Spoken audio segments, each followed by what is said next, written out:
This information is brought to you by Charles Sturt University. This new topic is looking at different ways of counting stuff. So the things we're going to do in this chapter, this is chapter 2, and all these sort of chapters are assessed by the online assessment number 2, which is due in the mid-session break. That's what it's going to be assessed. So we'll look at different ways of counting. So counting by looking at numbers in different bases. So the main application that you've got in mind, I'm sure, is binary for a computer, hexadecimal for a computer. But in order to actually understand some of the concepts, I'll use other bases. And I'll mention the other things at the same time. I believe some of this is revision for you from ITC 161. So bonus for you guys. The other thing is I want to look at different ways of counting things. So, for example, you've got a bunch of IP addresses. How many IP addresses are there possible? That sort of question. How many number plates are possible? How many different options are there? At least 3. At least 3 or 4. Okay. You're not wrong. So, with the latest IP address system version 6, is there enough addresses for the system to handle the IPv6 is ginormous, massive. It's enough to house the world for probably 20, 50 years. So pretty much, I think it's if every atom needs an IP address, it's okay. Yeah. I think that's what it's up to. So they've decided to upscale it significantly that it's okay. I was going to say. So those sort of questions they are useful sort of questions. Also, a probability, looking at how to do probability, it's related to counting. So what are the probabilities of various things? Given we know probability, what values can we expect to get, etc. Sort of things. And some of those, so discrete probabilities are useful when you're trying to do modelling, so like a computer game. That's what you. So who would like to write computer games? Who's that? I think half of the computer science students here want to do that. Yeah, I get that impression. The only major is, games programming. So. I hate computers. If you hate computers, you're doing the wrong Dorigo, I suggest. In the main. Anyway, so that's all. That big picture I want to do. So just for today, looking at just different bases bit, and I think this is mostly revision, but just want to clarify these things. So I'll see how much you remember of it all. So number system. So this is our number system. So based on our 10 fingers, I presume, where it comes from. So we use what's called base 10 arithmetic. We use digits we know all the time, 0 up to 9. We have decimal point, just like any other number system has a point. And everything to the left of that corresponds to 1, 10, hundreds, thousands, etc. You can go below that if you wanted to, so tenths, 100ths, 1000s, etc. So I hope I'm not telling you anything brand new here. And so, if I want to be clear, I'll put a little subscript 10 to indicate I'm using decimal stuff. Just don't want to talk about other bases. But that's the one we know and love and know really well, essentially. You can write numbers in different bases. They are different. So computers know binary. Which is the most efficient base system? For who? Base 2. Hexadecimal is pretty efficient. Efficiency in terms of how much space it takes to store it is my question. The amount of characters that we can use. I'm going to say hex, most likely. Okay, so the answer is base 3. Right. Base 2 is the next best. So the reason why don't we use base 3 then is because storage space is dependent on how many characters you have. So in base 10 we've got 10 characters. So in any storage system you're going to have 10 different options to store a digit. And so it's a trade-off between, if you use binary, it's only 2 options for every digit, but then you produce really long strings. So it's a compromise, and so the values which meet that compromise nicely is base 3 is the nicest. And so, who cares? Why is that important? Well, so therefore, if you're trying to store data for like a dictionary, for spell checkers, for example, the most efficient way of storing it is in matching it up to a base 3 sort of system. So using ternary trees is therefore the most efficient way of doing it, rather than a binary tree, which we'll look at later on in the subject. So that's actually useful in terms of doing algorithms for that. It's actually the least storage space. But for today, just to make them, the numbers not get so big on the number of characters on the page, we'll just do base 6 as an example.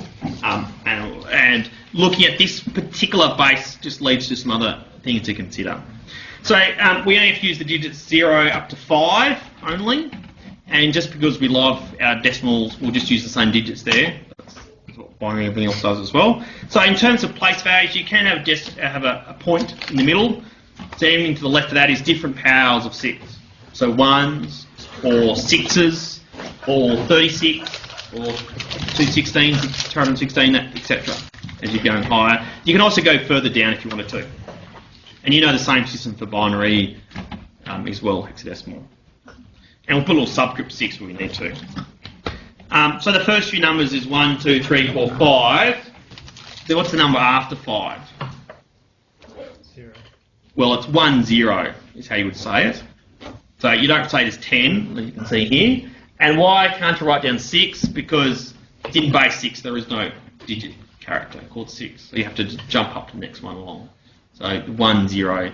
And don't call it 10 because it's not 10, it corresponds to our thinking 6. So it's best just to read it as the digit, so 1, 0. And that's how you read binary and hexadecimal too. How I do it at least. I presume some people disagree with me. So what you like to be able to do when you've got different bases is we need to be able to convert it to things we know and love. So we need to convert things to decimal, and we need to go the other way around. So given a decimal value, we'd like to convert it into any base. So I want to consider the whole process in general. Now you're going to apply it very strongly to binary, but you can get Excel or Google to convert to binary very quickly for you. And your phones might be able to do it, etc. So I'm going to use a different base just to actually get you to think about it. That's the reason why I'm doing this. So base 6 is not very commonly used. So what bases have you ever seen in life in reality? Base 10. And? 2. And 5. And 60? 60. Where's 60? I've never seen that, I'm sorry. Yeah? Am I not What's living the time like that? today? It's in number of Oh my seconds and minutes. God. That's base 60. Does that mean there's 60 months in a year? No. Yeah, that does. No, some units of measurement are base 60. And so the Babylonians, who I presume made it, they used 60 as well, Babylonians.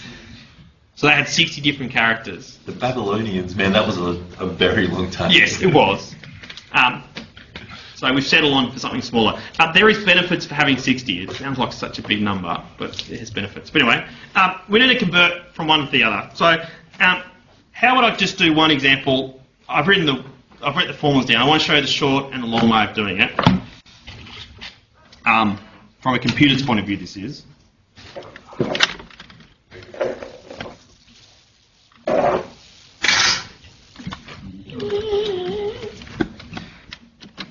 So what I want to do is I want to convert this number, which is in base 6, into decimals. Now, this is the long way. So I'll do the long way first. The long way is to realise what the place value for each digit is. So the rightmost digit has a value of 1, is the ones column, so to speak. The next one would be the bunch of 6s, how many 6s you have. The next one would be 36s. So the long way of working this out is to go, well, I've got one lot of 36 plus 2 lots of 6 plus 3 lots of 1. Add them up, give you the answer. So 36 plus 12 plus 3 equals 39, 51 or something like that. Their answer. That's the long way. Now, for small cases like this, you probably can believe that's fine and just go for it. That's not the quickest way for a computer to handle it. So this is the quickest way is to get the leading digit, so 1, multiply it by the base, so times by 6, so gives you 6, plus the next one along, next digit, which is 2. Then multiply all that by 6. Then add the next digit along, and you keep going. So you just keep multiplying. Whenever you get a result, just keep multiplying by 6, add the next digit along. So if you do this, so I've run out of digits, that's why I stopped there. So that'd be 6 plus 2 is 8, times by 6 plus 3. 6 8s are 48 plus 3 equals 51. So that latter approach is quicker. The right's quicker because you actually do less operations. Now, for this case, there's only 3 digits. I don't think it saves much time whatsoever. And if you don't understand it, then it's going to make you, it's not going to help. But that sort of approach is selling quicker in general. So if you had to try to convert a 10-digit base 6 number, that's a quicker approach for it. And so when you've got binary and hexadecimal, which can be quite a lot of digits potentially, that sort of approach is how a computer would do it. So if you're using Google, if they don't use lookup tables, it actually do an algorithmic approach. They would actually do something more like the bottom one. That's how they actually code it up. So both approaches, you get the same answer, same thing, that's fine. I don't really care which way you do it. In your assignment 2, which you'll get assessed on this, it's the answer, or it's you either get it right or wrong, just based on the answer to these sort of similar questions. Okay, so that's converting it. What about the other way around? How do you convert a number in decimal into any base you want to, so base 2 or base 6, etc. How do you remember doing this sort of stuff? Divide it through and... So divide what by what, I guess, is the question. So take the decimal, divide it by the base.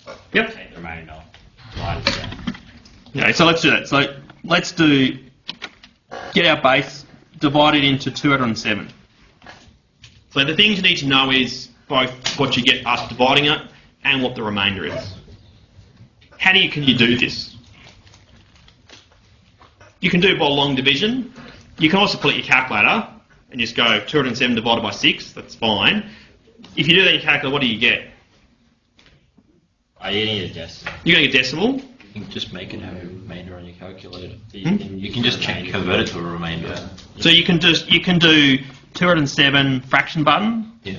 Yeah. 6, I don't know what the fraction button looks like. So was it A on B or something like that? Yeah, sure. So 207 A on B, 6 makes it into a fraction, and then you do the shift A over B, convert it into a improper fraction, where you can see the quotient part of it and the remainder part as well. I can show you what it looks like if someone would like me to do. So we've got a calculator. I just want to show that sort of trick quickly. You have to give me a calculator to do it. Yep. How does it? They're taking like 5 minutes later anyway. Okay, let's see if this is actually working. So 207 fraction button, which is Above the 8. Over 6, so that's 207 divided by 6 essentially. And depending on how you set up your calculator, it might write as improper fractions automatically, like you can see here. So 34 and 1 over 6, which I think what that means in terms of 1 over 2. If you do second function A, B, C, it converts between a proper and improper fraction as well, if you need to. So second function just converts between the two options. So what we can see here, that we have 34 and the remainder of, equivalent to 1 over 2, which is half of 6, which would be 3. So if you don't like long division, that's a quicker approach. So what does that tell us, I guess, the first thing. So we've done our division. So what we have to pick the... So 34 and 3 are our two big numbers. What are we going to do with them? So the remainder tells you what the leading digit is. No, the bottom digit. So the bottom digit. So this 3 here will be our bottom digit. So let's write it down. It's our bottom digit we're going to get. You get 6 into 34. And then we just repeat to work out the next number. So we just got to do 6 into 34. So how many 6 into 34? 5. Remainder 4. So when it gets a bit smaller, you can do some of them using your times table. You still can do the same approach if you wanted to. Everyone okay with how to get those numbers? Some people obviously are, but... What's 6 into 5?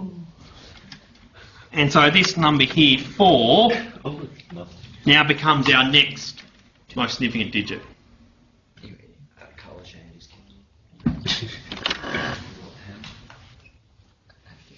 So everyone okay with the 5 and the 4? And then we just do it again.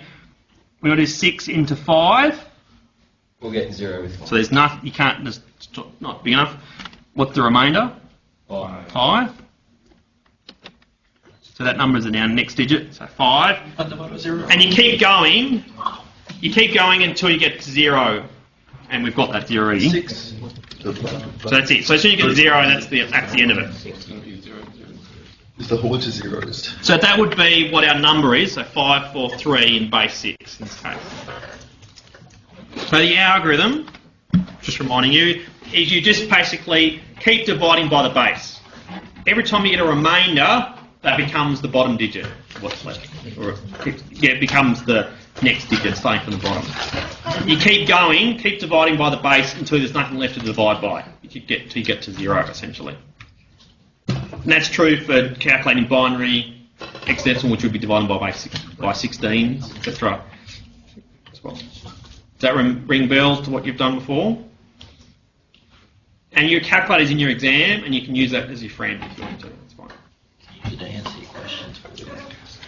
Well, that's the idea. You are supposed to use it to answer questions. I guess you're not. Yeah, that makes sense. Okay. Then you want to add numbers. Now you want to think binary. Let's do base 6. So I'll do an example.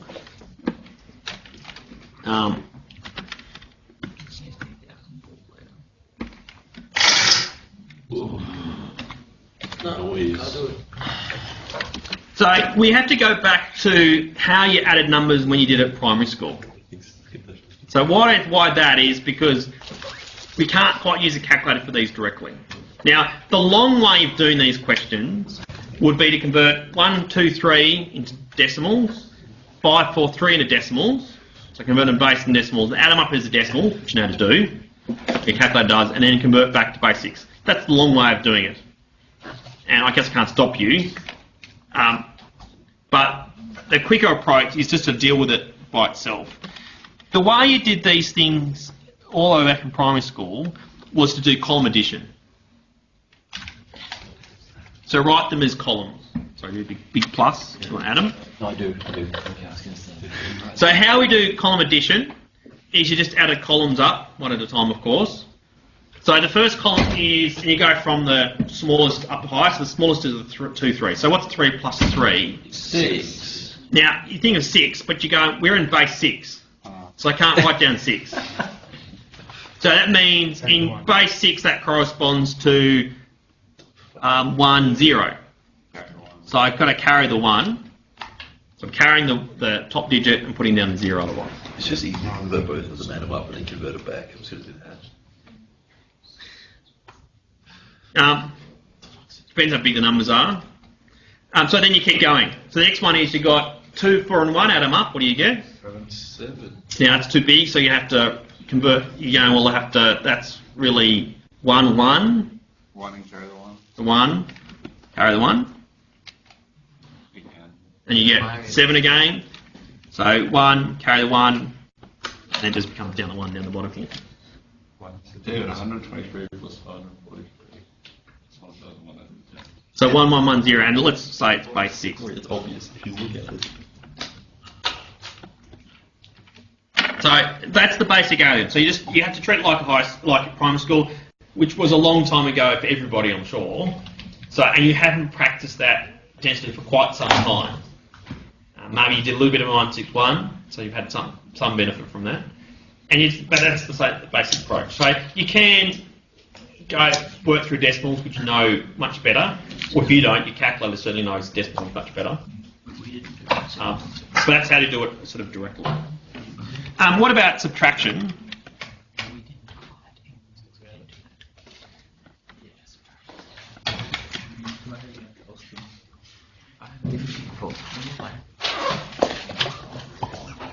So you do the same thing you had to do at school, and again you do column subtraction.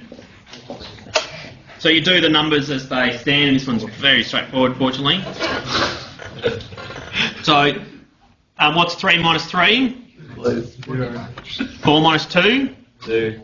5 minus 1? 4. 4. So you don't have to do any thinking at all, right? That one just worked out really if So I didn't have to realise the base 6. It didn't really matter at all, fortunately. But if I change the number slightly, You're allowed to be wrong. let's make it 1 bigger. Let's subtract off 1 more number. So make it 124 on the bottom. Makes it a little different.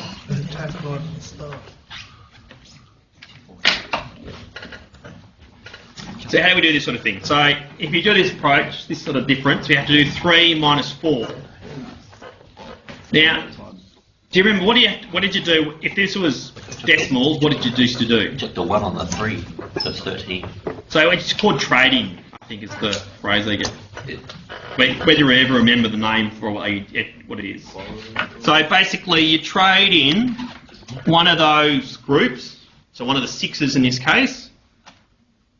So you've got 3 of them left, so you trade in one of those for, so how you used to do it at school, you used to have a row of 10 blocks. You used to trade it in for 10 little blocks. Do you ever remember that far? It was a long time ago. So when you did that, this was year 1, 2. So that's how you used to do it. It's called trading. So you produce 6. So you trade in one of those for 6 little blocks, which we write down as 1, 3. But if you think of it as 6 of them, so you've got 6 extra things plus your 3, you've got 9 all up. 9 minus 4 is 5. Now you can write it as 1, 3 minus 4 if you wanted to. That's all in base 6. Or it might be good to remember, I'm just chucking an extra 6 in here. So 6 plus 3 gives me 9. So I've written it down how you would write it down in the same notation you use at primary school, with different bases middling. So you've got to answer this question in front of you, so you might want to notate it differently, of course. And then keep going. Now the rest is fairly straightforward, I hope. In this case, what's 3 minus 2? 1. And 5 minus 1? 4. 4. So 415 base 6 is that answer. So write that down. So 5, 4, 3 base 6 minus 124 base 6 is equal to 415 base 6. So the way to do addition, subtraction, multiplication, which we'll do now, are all about doing the same algorithms you did at school, but you just have to remember that whatever base you are, you can't write digits higher than whatever the base is. And as soon as you get to that stage, I just have to carry digits earlier than I would normally do so. So multiplication. Okay. I'll give myself a nice one.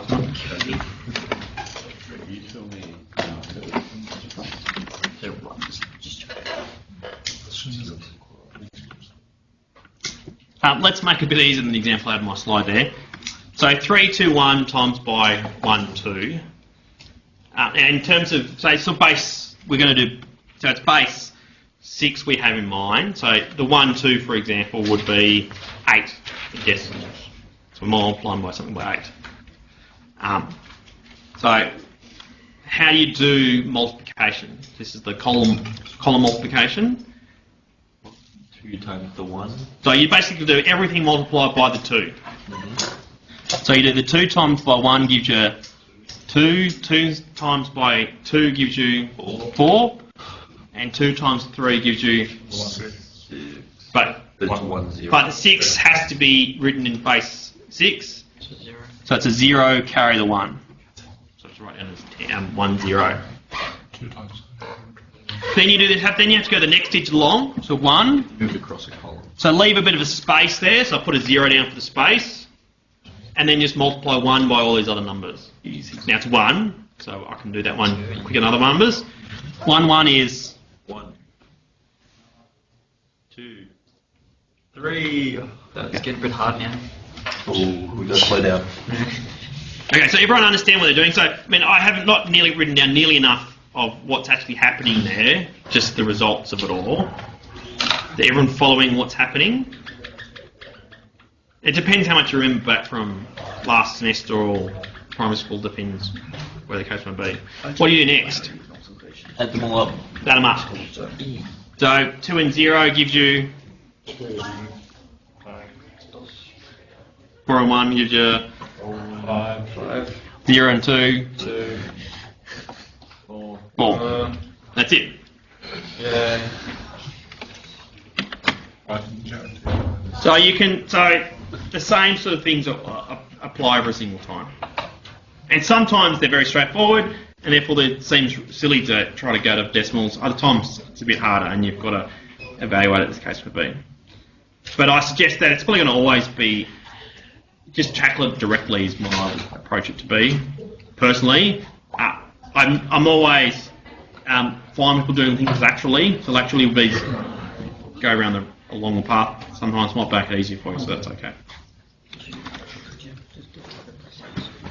You can do division. So did you do division, ITC 161?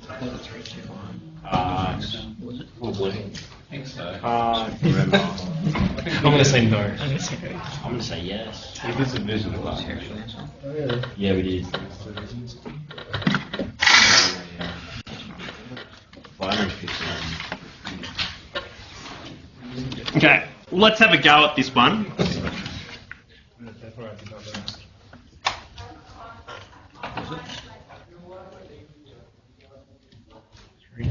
So, you got to think you have to do long division. This is how you have to do it.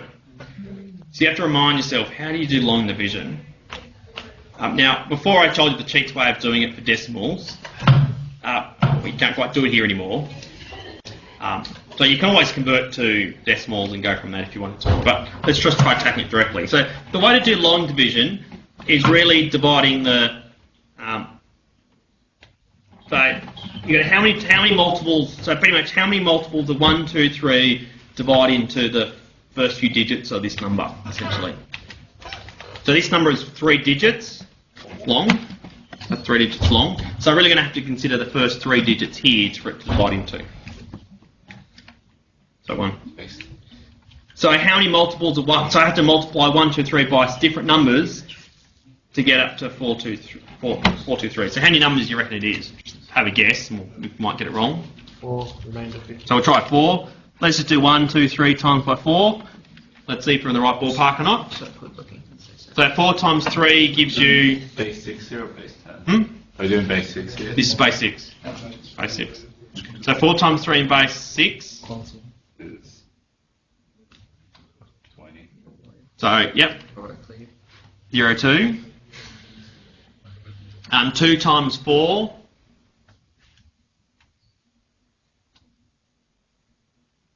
What's 2 times 4 in decimals? 1 remainder 2. 1. So it's 8, which is 1 remainder 2. I'm 20. So just because there's lots of things, I'm just going to write it a bit funny in a second. What's 4 times by 1? 4. And you can see, because I've had lots of carries, I've just had to keep record of all the carries. Because I'm lazy, I'm going to add them up at the end rather than the beginning. That's just where I've written down that way. So I just add them up. So I had no in the units column. I had 2 carried plus 2 directly. So 2 plus 2 gives you 4 in your 6's column. And I had 4 directly plus 1 carried gives me 5 in the 36 column. Now, why did I do it that way? That's the least amount of work, believe it or not, the way I approached it. I'm lazy. What you could have done, read it differently, so it's 1, 2, 3 times by 4 was the 0, carry the 2. Then you do 2 times 4 gives you 2, so 2 plus 2 gives you 4, carry 1, 4 times 1 gives you 4, plus the carry gives you 5. So that's the other way of writing it down. But that requires a lot more calculations as you're going through, so that's why I prefer the other approach. But they're the same. The way you were taught it at school is probably that way, I suspect. That's probably how you were taught it at school. So, by guessing, we just guessed a number, so guess 4. So is that 540, is that above or below 543? Below, which is good, that means you're on the right side. We want it to be the smallest multiple just below it. And that seems pretty close. So, therefore, by process of elimination, we've worked out that 4 is a reasonable multiple. How you do long division is you then multiply the two together, just like we did then. So 4 times 1, 2, 3 gives me 5, 4, 0. Then you subtract the 2. So 5, 4, 3 minus 5, 4, 0 equals what? 3. And you repeat the process. So then you try to divide the 1, 2, 3 into the 3 and whatever other digits lead after it. Now in this case, the answer is you don't have to worry about it, because 3 is definitely smaller than 1, 2, 3, so we just leave it there. So this here is the quotient. And since we can't go any further, that's the remainder. Now, if there was a bigger number, if the divisor 1, 2, 3 was smaller, you'd get a bigger, more digits for the quotient, and you have to repeat the process maybe more than once to do it. So division is messier, it takes more space on this page, and that's true any time. So for a computer, division is harder to do than anything else. So that's how you do the basic arithmetic. And so I picked base 6. Why base 6? This is the multiplication table for base 6. It's terrifying, that's what it is. It's terrifying, that's what it is. It's easier than base 10. Cool. It's smaller for a start, that's I guess the one added bonus. But the reason why it's easier is because there's more distinct patterns to it. So if you look at the 3 times table there, for example going down, it looks a bit like the 5 times table we would use for base 10. So the digits alternate between 0, 3, 0, 3. But you can see there's patterns elsewhere. So there's patterns for 2 and 3 as well. There's lots more patterns in it than what we see for base 10. Even the 5 times table as it's written is a bit like our 9 times table. So this one is easier to memorise. Now you know your 10 times table well, or you did at one point in time, because you've just spent enough effort on it. But it's actually easier to remember some bases than others. And fractions are easier in base 6. So the fraction representation for third, for example, is just 0.2. That's much easier to write down. It's a terminating decimal rather than recurring. And so picking a base which has lots of factors actually makes the times table of fractions easier to do. So that's why the Babylonians picked 60, because it has lots of different factors. So it's divisible by 1, 2, 3, 4, 5 and 6, for example. So it's actually a lot easier to deal with lots of those sorts of numbers. So Just like, what's like 60? Let's choose that. So when they were umming and ahhing about the decimal system, the metric system, some people seriously considered that we should change our number system to base 12 because it'd be easier to learn. It would be such a headache to do the conversion. I've only got 10 fingers though. Can't count like 10. No, you can, you just need more imagination. No, for kids. No. 2 hands. 1, 2, 3, 4, 5, 6, 7, 8, 9, 10, 11, 12. They do it twice. Oh, good enough. It's easier in the long run, Figured as well. but they obviously decided that the change cost would be just so painful that just easy to go metric.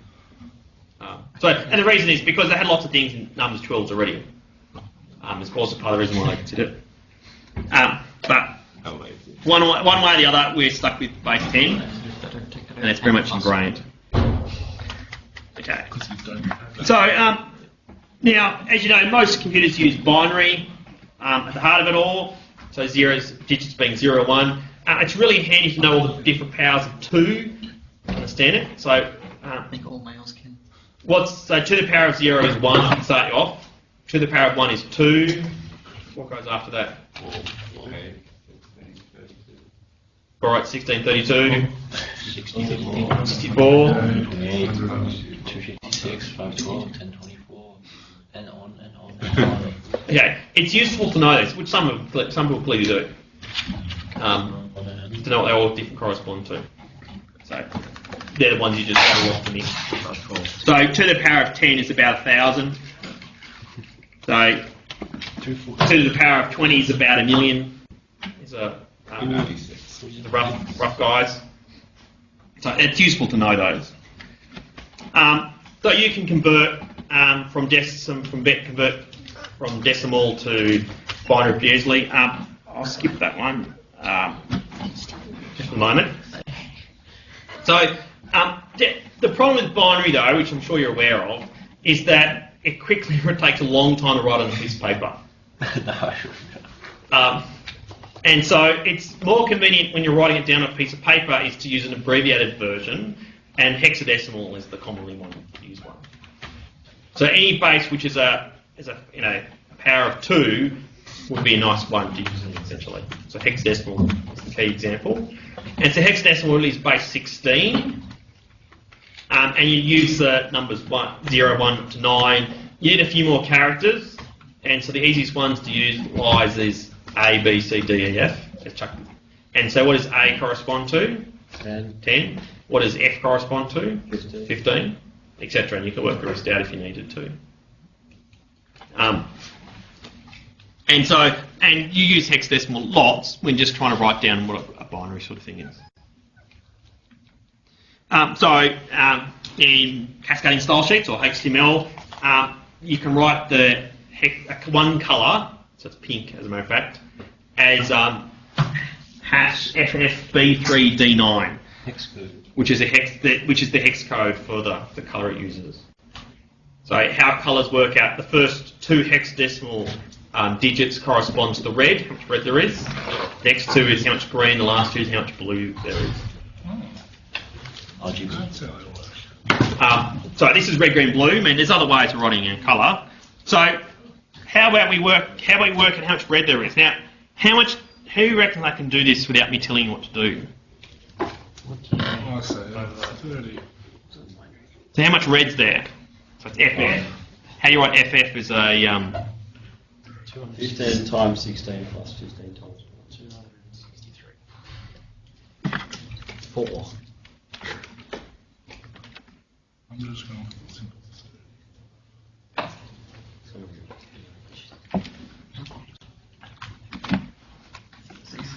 So we'll write FF. Okay. Someone for the front row. How much you can write FF as decimal? That's hexadecimal. How do you convert it to decimal?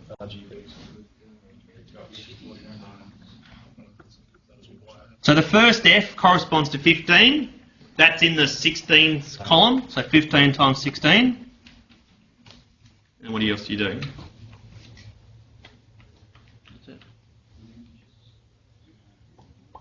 Yeah, so that would be the next F would be a 15 times 1. So 15 times 1 explicitly, yeah? So add them up. The other way, in terms of hexadecimal arithmetic, that would be 100 minus 1. Since I know powers are 2 better, I guess it's my quicker approach. 100 would be 16 squared, which is 256. Minus 1 would give you 255. So I actually would approach it the bottom way, if you know lots of powers of 2, but in general that's the basic approach. So after a while, you just remember FF 250, 255, for example. You need to remember some of them. without ever trying to learn them. You just have to learn them anyhow. So what does that mean? It means it's all red. So the highest, what's the highest it ever gets? The highest it gets is 255. So that means it's full red. Now, if you want pink, I guess that makes sense, right? So pink's supposed to have a lot of red in it. Next one's green. That's B3. What does B correspond to? What's that sort of digit? 11. 11. So it's going to be 11 times by 16 plus 179. Oh, 3. plus 3. Yep. So 11 times 16 would give you 176 plus 3 gives you 179.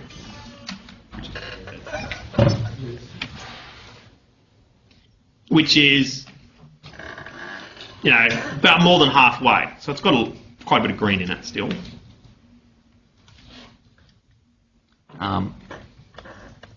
And blue would be D9. So what? Have a go on your own piece of paper on your calculator. So you can work out the answer.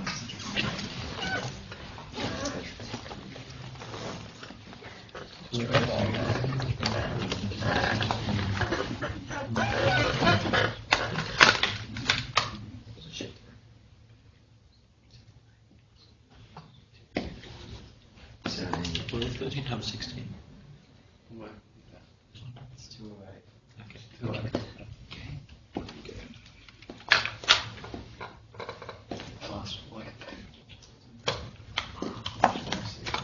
I want to see.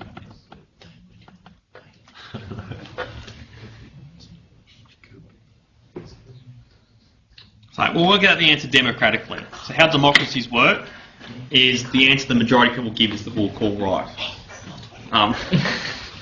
Which, as you can see, sometimes fail. But This is the only first true democracy we've had in ages, guys. What our end result? Oh man, What should it be? I'm going to vote for Libs in this one. so, what's the answer?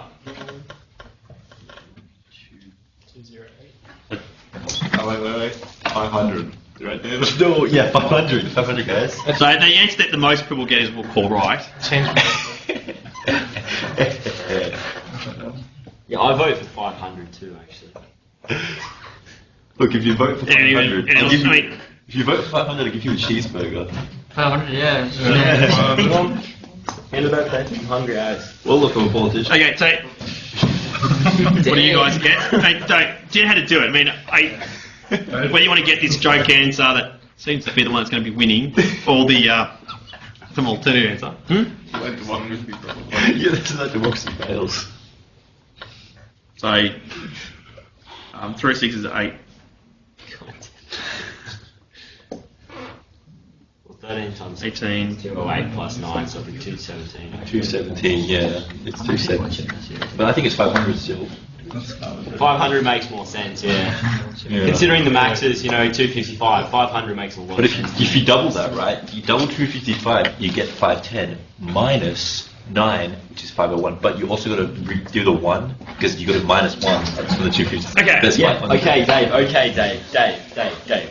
Stop. Illuminati confirmed. Okay, so white. So if you've got an equal mix of all the colours, it becomes white. And so you can see you've got a lot of blue, a lot of green, a lot of red. Yep. Not really. It's when they're all maxed out that it goes white. Otherwise, it's when they're all maxed it's white, because in between you have the shade of grey. Okay. Yep. So when it's all the same, it's a grey, right? So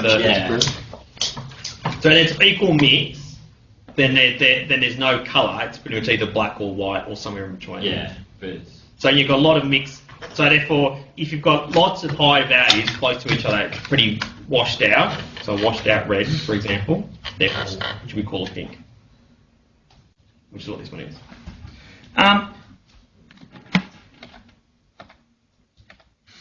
Okay, so you can convert between binary and hexadecimal, which is the key thing.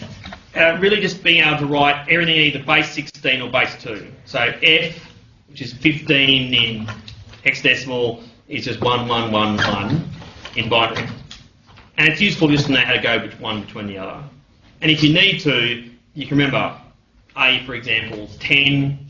So that would be one lot of 8 plus one lot of 2. So it'd be 1, 0, 1, 0 to work it out if you ever need to off the top of your head. So that's a useful way. So hexadecimal is really just a useful way of abbreviating binary values. So let's pick the one we've got here.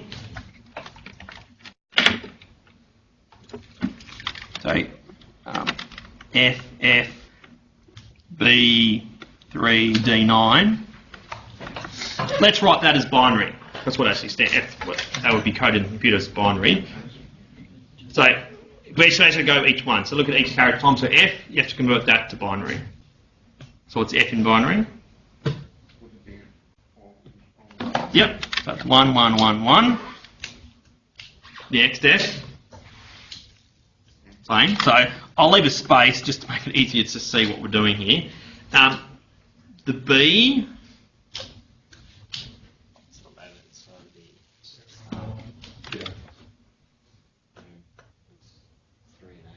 Yeah, that's the 0, 1, 1, 6. So 1 for 8, no 4s, 1, 2, 1, 1. Friggin' idiots. 1, 0.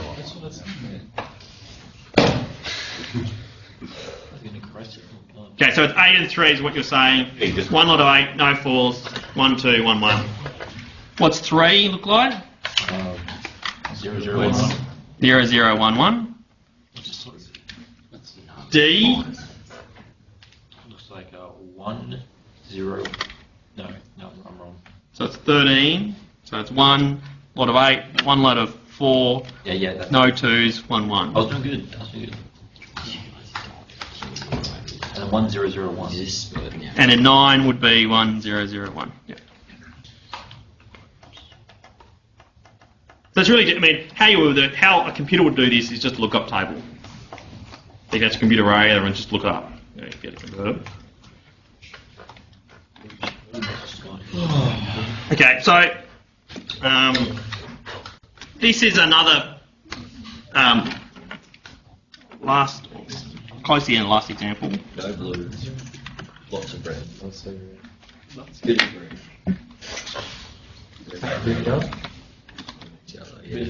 It's going to be a weird yellow like pain. Okay, that's our binary representation of a red, green, blue colour. Let's write it in hexadecimal, and then we'll try to guess what the colour is. Yellow. F. A. So all ones is F. 5, 0, 0. So what's the 1, 0, 1, 0? 8. Followed by 5. 5? Yeah. Just 0, 0. Okay, they're the easy ones, 0, 0. So that's the red. What does that mean? It's all on, so red's all on. Red, mate. The blue, All off. all off. Green. It's a little bit on halfway there. Okay, so it's a bit more than half. So if you had an equal mix of red and green, what colour do you get? Yellow. Yellow. So it's equal mix, you get some sort of yellow. So all red on, all green on, blue all off would give you a nice bright yellow. So if they were brought down a bit, it'd be a duller yellow. So essentially, if you added this amount of green and that amount of red together, you get some sort of dull yellow. So you're getting a dull yellow with a bit more red chucked in.